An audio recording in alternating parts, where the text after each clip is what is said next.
আগামী মে মাসের প্রথম সপ্তাহ থেকে যাত্রীবাহী ট্রেনের মেয়াদ সুবিধা প্রত্যাহার করার সিদ্ধান্ত নিয়েছে বাংলাদেশ রেলওয়ে। এর ফলে বাড়ছে ট্রেনের ভাড়া।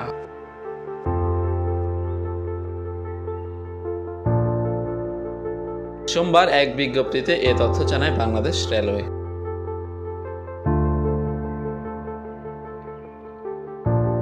বিজ্ঞপ্তিতে বলা হয়, 1992 সালে বাংলাদেশ রেলওয়েতে দূরত্ব ভিত্তিক ও সেকশন ভিত্তিক মেয়াদি দেওয়া হয়। 2012 সালে সেকশনাল মেয়াদ রহিত করা হলে দূরত্ব ভিত্তিক মেয়াদ বলবৎ থাকে। সম্প্রতি যাত্রীবাহী ট্রেনগুলোতে ভাড়া বৃদ্ধি না করে শুধু বিদ্যমান দূরত্ব ভিত্তিক মেয়াদ প্রত্যাহারের সিদ্ধান্ত গ্রহণ করা হয়েছে। আগামী মে থেকে এই সিদ্ধান্ত কার্যকর করা হবে।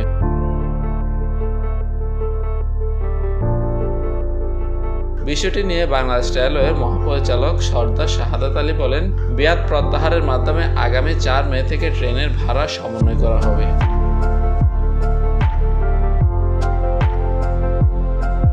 রেলওয়ের দায়িত্বশীল একটি সূত্র জানিয়েছে, 1 থেকে 150 কিলোমিটার ভ্রমণে 151 থেকে 400 কিলোমিটারে 25% আর 400 কিলোমিটারের বেশি পথ ভ্রমণে 30% মেয়াদ সুবিধা পান যাত্রীরা। এই সুবিধাটি এখন বাতিল করা হচ্ছে। প্রধানমন্ত্রী শেখ হাসিনা রেলের এই প্রস্তাবনা অনুমোদন করেছেন, যা চলতি মাসের 1 তারিখ থেকে কার্যকর হওয়ার কথা ছিল। Desk report, TBC news.